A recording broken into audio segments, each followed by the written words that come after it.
So hello guys, welcome to my channel. This is AS tutorials. So आज का हम लोग का टॉपिक है सी फंक्शंस। फंक्शंस क्या होते हैं, उनके एडवांटेजेस क्या हैं, इन सब पे हम लोग थोड़ा सा डिस्कस करेंगे आज। So in C we can divide a large program into the basic building blocks known as function. मतलब कि हम लोग सी में एक बहुत बड़े प्रोग्राम को छोटे छोटे प्रोग्राम्स में ब्रेक कर सकते हैं, छोटे छोटे फंक्शंस में ब्रेक कर सकते हैं। आपको एग्जांपल देता हूँ। मान लीजिए आपको एक प्रोग्राम में फैक्टोरियल भी फाइंड करना है, इवन ऑड भी फाइंड करना है, प्राइम भी फाइंड करना है। तो आप लोग क्या करेंगे, इन तीनों के फंक्शंस अलग-अलग बना लेंगे और आप उसको मेन में कॉल कर लेंगे। तो ये होता है फंक्शन का मेन डेफिनिशन कि आप कोई छोटा-सा टास्क है, मान लीजिए इवन का, तो वो आप अलग फंक्शन में कर दें। लाइक दैट कि आपको मान लीजिए जैसे कोई पर्टिकुलर आउटपुट चाहिए किसी मशीन से, तो आप उस मशीन को लाएँगे, उसमें आप इनपुट देंगे, वो आपको आउटपुट देगा। ऐसी कई सारी मशीन है, तो इससे आपका बल्क नहीं बनेगा। लाइक समझ रहे हैं? अगर आप मेन फंक्शन में ही सारे कोड लिखते हैं, तो इससे क्या होगा, आपको प्रोग्राम बहुत ज़्यादा अनइवन लगने लगेगा। आपको अगर एरर आएगी तो समझ नहीं आएगा। तो इसलिए हम लोग फंक्शन का यूज़ करते हैं, जिससे कि हम लोग उसके कई सारे फ़ायदे हैं, उनको आगे बात करते हैं उसमें। A function can be called multiple times to provide reusability and modularity to the C program. मतलब हम लोग फंक्शंस को कई बार कॉल करते हैं, जिससे हम लोग उसकी रीयूजेबिलिटी डिफाइन कर सकते हैं। In other words we can say that the collection of functions create a program. मतलब हम लोग कई सारे फंक्शंस को क्रिएट कर देते हैं। फंक्शन मतलब क्या होता है? मतलब जैसे कोई भी स्पेसिफिक टास्क है, आपको वो परफॉर्म करके दे रहा है कोई फंक्शन, इसे कहते हैं फंक्शन। हम लोग बढ़ते हैं एडवांटेजेस ऑफ फंक्शंस इन सी। ये आपकी जो थ्योरी है, ये आपके लिए इंपॉर्टेंट, आपके एग्जाम पॉइंट ऑफ व्यू से, तो आप इसको जरूर पढ़ें। There are the following advantages of C functions. By using functions, we can avoid rewriting same logic code and again in a program. मतलब कि हम लोग functions का यूज़ करके अपने जो कोड को लिखने से बचा सकते हैं। लाइक बार बार लिखना पड़ेगा। जैसे आपको कोई फंक्शन बनाना है प्राइम नंबर के लिए, तो आपको प्राइम नंबर का लॉजिक अगर 4 जगह चेक करना है, तो आपको 4 जगह कोड लिखना पड़ेगा। तो इसको हम लोग अवॉइड कर सकते हैं। आप एक जगह लिखिए और उसको अदर जगह उसका नाम दे दीजिए, आपको वो यूज़ हो जाएगा वहाँ पे। जस्ट लाइक कि आपको मान लीजिए आपके घर में कोई शादी है, ठीक है? आप अब जनरेटर खरीद नहीं लेते हैं। कुछ लोग होते होंगे, लेकिन आप लोग जनरेटर मँगाते हैं बाहर से। उसका जो काम होता है वो आप उससे आउटपुट लेते हैं, देन उसको वापस कर देते हैं। तो इसी तरीके जो फंक्शंस हैं, अब हम ऐसा तो है नहीं कि आपको घर में शादी है तो आप 4 जनरेटर बनाने में लगे। वो नहीं हो सकता ना पॉसिबल। इसी वजह से हम लोग इसका फंक्शंस का यूज़ करते हैं कि हम लोग इसकी रीयूज़ेबिलिटी कर सकें। रीराइटिंग हम लोग को सेम कोड ना करना पड़े, हम लोग अपना टास्क हार्ड ना करें। Then second point, we can call C functions any number of times in a program and from any place in a program। मतलब कि हम लोग कोई भी C functions को कितने भी नंबर ऑफ टाइम कॉल कर सकते हो, क्योंकि वो तो एक मशीन बना ली हम लोग ने। ठीक है कि आप उसको इनपुट देंगे, वो आपको आउटपुट देगा और आप उसको जहाँ भी चाहे जितने भी टाइम चाहिए आप उसको यूज़ कर सकते हैं। We can call C functions any number of time in a programme.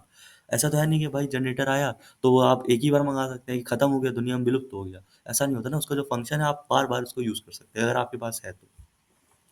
We can track a large C program easily when it is divided into multiple function. ये वही लाइन आ गई। जैसे कि मान लीजिए आपके कोड में कोई एरर है, ठीक है, बहुत बड़ा प्रोग्राम लिखा है आपने, तो आपको इसमें एरर से पता चल जाए कि आपको हाँ किस ब्लॉक में एरर है। जैसे आपको प्राइम नंबर गलत दे रहा है, तो आप क्या करेंगे, आप प्राइम वाले फंक्शन में जाएंगे, ना कि आप बाकी अदर फंक्शन में। तो इससे क्या आपका टाइम भी बचेगा और आप लोग इजीली कोई भी प्रोग्राम को ट्रैक डाउन कर पाएंगे। We can track a large C program easily when it is divided into multiple functions. Then उसके बाद पॉइंट जो बहुत इंपॉर्टेंट है, reusability is the main achievement of C functions. Reusability मतलब बार बार उसको यूज करना, ये इसका मेन अचीवमेंट है। तो फंक्शन एस्पेक्ट्स क्या है? There are three aspects of a C function. मतलब कि फंक्शन में क्या क्या चीज़ें होती हैं। Function declaration, first of all आप बताएंगे, जैसे कि सी प्रोग्राम में हम लोग को पहले सिंटेक्स लिखना पड़ता है। कोई भी आप फंक्शन लिखेंगे तो आपको उसको यूज़ करना पड़ेगा। अभी मैं आपको थ्योरी बताता हूँ, उसके बाद मैं आपको एग्जांपल बताऊँ तो उससे और अच्छे से क्लियर होगा।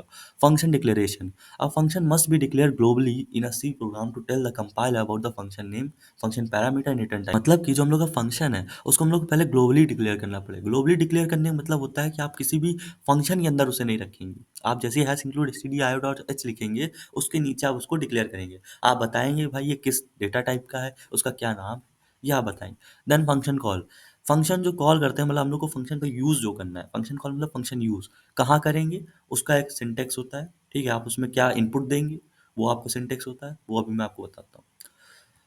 We must pass the same number of functions as it is declared in the function declaration.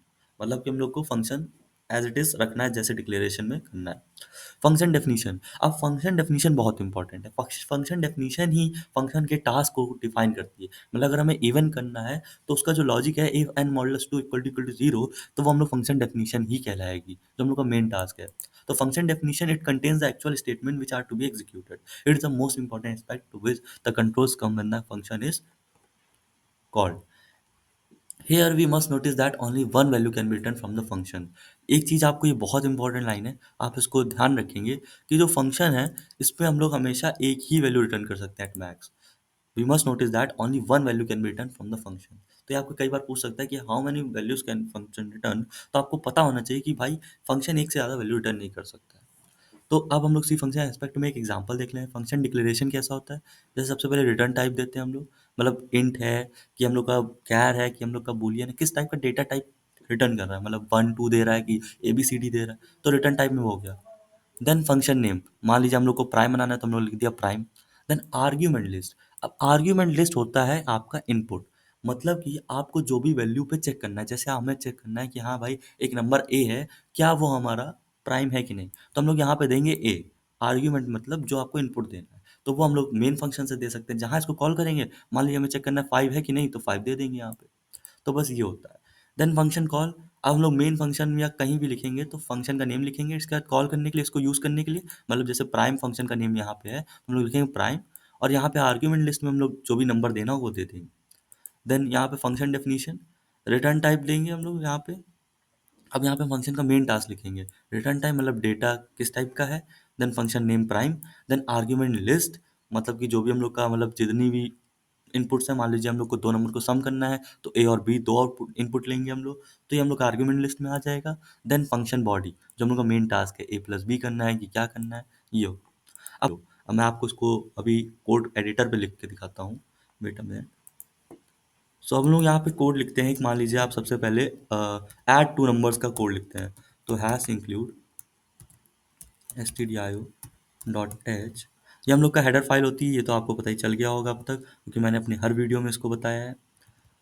सो अब हम लोग इसमें सबसे पहले हम लोग को फंक्शन डिफाइन करना होता है. फंक्शन डिफाइन, मान लीजिए आपको सम टाइप का फंक्शन है, तो सम टाइप का फंक्शन किस टाइप की वैल्यू रिटर्न करेगा, इंट टाइप की. अब आप दो इंटीजर नंबर का सम करेंगे तो इंट ही आएगा, अगर आप 2 + 3 करेंगे तो 5 ही आएगा. इस वजह से हम लोग का इसका रिटर्न टाइप क्या होगा, फंक्शन का इंट. नाम क्या देते, तो मान लो सपोज दैट सम दे दिया, कुछ भी दे सकते हैं आप. देन यहाँ पे ब्रैकेट लगाएंगे. अब यहाँ पे हम लोग सेमीकोलन लगाएंगे, ये चीज़ ध्यान देने वाली, यहाँ पे सेमीकोलन लगेगा. अब इसके अंदर हम लोग मेन में जब लिखते हैं, जैसे हम लोग मेन लिखेंगे इसके बाद, तो इंड मेन कर देते हैं, और इसके बाद हम लोग इसमें कुछ नहीं लिखते हैं, क्योंकि हम लोग को इसमें पैरामीटर नहीं देने होते हैं. बट इसमें क्या है, हम लोग को वैल्यू देनी पड़ेगी कि आप सम किसका करना चाहते हैं, ये तो बताना पड़ेगा. तो हम लोग यहाँ पे मान लीजिए देते हैं कि हम लोग को उसमें डेटा टाइप के साथ देना पड़ेगा. मान लीजिए इंट ए, इंट बी. ठीक. तो आपका ये जो दो वैल्यूज है, ये हम लोग उसको पास कर रहे हैं. अब आप कहेंगे ये वैल्यूज अभी तो है नहीं. हाँ, तो ये अभी तो नहीं है, बट हम लोग इसको एक तरीके से वैल्यू देंगे जब हम लोग उसको कॉल करेंगे. या हम लोग 5 2 दे दें, या जो भी नंबर दे दें वो दे दें. ठीक. अभी हम लोग का डिफाइन हो गया फंक्शन, ये हम लोग का मेन फंक्शन शुरू हो गया. अब इसमें हम लोग कॉल कैसे करते हैं. मान लीजिए हम लोग कॉल करने के लिए एक वेरिएबल ले लेते हैं, क्योंकि ये इंट टाइप की वैल्यू रिटर्न करेगा, मतलब ये कुछ ना कुछ देगा, जैसे 5 6 7 8 कुछ भी. तो हम लोग को एक इंट टाइप का वेरिएबल ले लेते हैं, मान लो इंट सम, या एस ले लेते हैं, इक्वल टू. अब फंक्शन कॉल कैसे करते हैं, क्योंकि सबसे पहले फंक्शन डेफिनेशन था, अब फंक्शन कॉल है. तो फंक्शन कॉल करने के लिए सम, सम लिखा, उसका फंक्शन का नाम लिखा. देन हम लोग ने ब्रैकेट लगाया. अब कहेगा भैया हमें नंबर भी तो चाहिए, क्योंकि यहाँ पे हम लोग ने दो वैल्यू कही है उसको ऐड करने के लिए. अब यहाँ पे नंबर क्या देंगे, तो यहाँ पे हम लोग लिख सकते हैं कोई भी दो नंबर, मान लीजिए 5 10 लिख दिया हम लोग. ठीक. ये हम लोग का एस हो गया. अब हम लोग उसके बाद इसको प्रिंट कर देते हैं, प्रिंट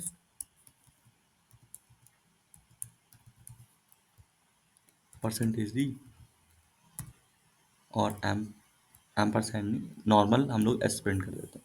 देन हम लोग का ये फंक्शन, मतलब हम लोग कॉल कर लिया, इसी को कहते हैं फंक्शन कॉलिंग. यहाँ पे मतलब ये जो सम इक्वल टू 5, सम 5 10 है, तो सम क्या कर रहा है, उसको वैल्यू को बता रहा है. और ये क्या कर रहा है, जो इंट ए और इंट बी है, इसकी जगह हम लोगों ने कुछ वैल्यू दे दी है. तो ये हम लोग का, इसको हम लोग बोलते हैं फॉर्मल पैरामीटर, और इसको हम लोग बोलते हैं एक्चुअल पैरामीटर. आप एक इसको ऐसे याद कर सकते हैं, जैसे जो आपको एक्चुअल वैल्यू दे रहे हैं, जो उसको, मतलब जो रियल वैल्यू दे रहे हैं, वो एक्चुअल पैरामीटर होती है. बाकी जो हम लोग फंक्शन में ऐसे ही ABCD कुछ भी दे देते हैं, वो हम लोग उसको बोलते हैं फॉर्मल पैरामीटर. तो इसका एक याद करने का तरीका है. तो एक्चुअल वैल्यू जो होती है, जो हम लोग फंक्शन कॉल के टाइम पे देते हैं, हम लोग उसको कहते हैं. तो ये इंपॉर्टेंट क्वेश्चन है कि भाई एक्चुअल पैरामीटर फॉर्मल पैरामीटर में क्या अंतर होता है. अब आपको एक चीज़ और मैं बता देता हूँ कि पैरामीटर, आर्ग्यूमेंट, और जो वेरिएबल्स, वैल्यूज, ये सब बात एक ही है, तो आप कंफ्यूज मत होइएगा. तो ये आपको क्लियर हो गया, एक्चुअल पैरामीटर और फॉर्मल पैरामीटर. ठीक है, ये आपका एक्चुअल है, ये आपका फॉर्मल है. फॉर्मल मतलब जो कि मतलब आपका फॉर्मेलिटी के लिए है, सिर्फ ये आपका फॉर्मेलिटी के लिए है और ये एक्चुअल जो वैल्यू है वो है। अब हम लोग को इतना तो हो गया, अब लेकिन ये तो नहीं जानता भाई कि हमें टास्क क्या करना है। तो हम लोग अब इस फंक्शन को लिखेंगे। तो हम लोग को एक तरीके से इसको सेम ऐसे ही लिखना होता है एज इट इज, जैसे ऊपर लिखा है डिक्लेरेशन में, इंट सम, और फिर ऐसे हम लोग लिखेंगे।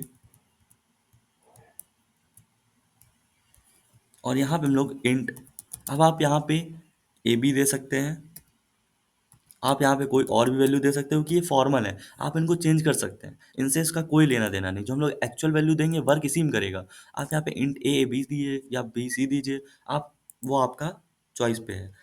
देन इसके बाद हम लोग यहाँ पे सेमी कॉलन नहीं लगाएंगे। ठीक है, ये आपका ध्यान रखने वाली बात है कि इसमें सेमी कॉलन नहीं लगेगा। देन हम लोग क्या करेंगे इसमें, हम लोग कर देंगे इसमें रिटर्न।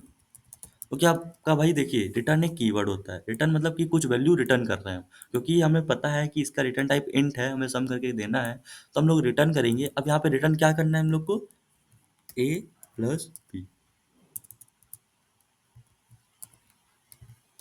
अब ये क्या कर रहा है, ए प्लस बी मतलब सम कर रहा है ए और बी का। अब आप कहेंगे यहाँ पे अभी आपने कहा था ए और बी को हम लोग फॉर्मेलिटी के लिए यूज करते हैं, तो ए और बी फॉर्मेलिटी के लिए है अभी हम लोग, लेकिन हम लोग के पास यही वेरिएबल है इस फंक्शन के लिए, तो हम लोग को इसी में ऑपरेशन परफॉर्म करने हैं, ए प्लस बी। अगर हम यहाँ पे 5 + 10 लिखेंगे तो फिर इसको कॉल करने का फायदा क्या है, यहाँ पे वैल्यू देने का क्या फायदा। मतलब कि आप मान लीजिए यहाँ पे इन सम इंट ए कॉमा बी है, ए कॉमा बी अभी इसके लिए तो सम के लिए तो अभी ए और बी ही इसकी वैल्यू है, तो हम लोग क्या करेंगे, ए प्लस बी दे देंगे। अब जब हम इसको कॉल कर रहे हैं तो यहाँ पे ए की जगह क्या हो जाएगा 5 और बी की जगह क्या हो जाएगा 10, तो यहाँ पे इसको क्या ट्रीट करेगा, A equal to 5 B equal to 10। इस तरीके से चलती है चीज़ें। ये आपका एक बेसिक सा फंक्शन है, इसको हम लोग रन करके देखते हैं कोई एरर तो नहीं आ रही है। ये देखिए आपका आउटपुट आ गया 15। तो ये हम लोग का प्रोग्राम एग्जीक्यूशन कैसे चल रहा है, सबसे पहले हम लोग फंक्शन डिक्लेयर कर दिया कि हाँ, हमारा एक फंक्शन होने वाला है आगे चल के, जिसको हम लोग लिखेंगे, उसका रिटर्न टाइप इंट है, उसका नाम सम है और उसमें दो वैल्यूज दे रहे हैं, इंट ए इंट बी। ठीक, यहाँ पे सेमीकोलन लगेगा क्योंकि हम लोग को इसके बाद कोई स्टेटमेंट नहीं लिखनी। देन हम लोग मेन फंक्शन बनाएंगे, इसमें हम लोग इसमें हम लोग सब फंक्शन कॉल करेंगे। कैसे करेंगे, फंक्शन का नाम देंगे, देन इसके बाद 5, 10 करेंगे। ठीक है, 5, 10 क्या है, यहाँ पे एक्चुअल पैरामीटर जो हम लोग को वैल्यूज ऐड करनी है। यहाँ पे आप लोग यूजर से भी इनपुट लेके दे सकते हैं, देन आप उसको प्रिंट कर देंगे। अब आपको ये तो लिख दिया आपने, लेकिन अब भाई यूजर को मतलब उसको फंक्शन को कैसे पता कि आपको क्या करना है, तो हम लोग उसको लिखेंगे फिर से int sum और उसका दो वैल्यूज दे देंगे उसको। एक मतलब ये भी फॉर्मल पैरामीटर है हमारे, देन उसको हम लोग सम करना है तो हम लोग ए प्लस बी कर देंगे, माइनस करना है तो ये माइनस बी कर देंगे, और मल्टीप्लाई करना है तो ये मल्टीप्लाई भी कर देंगे और उसको रिटर्न कर देंगे। और ये हो जाएगा मतलब प्रोग्राम कंप्लीट।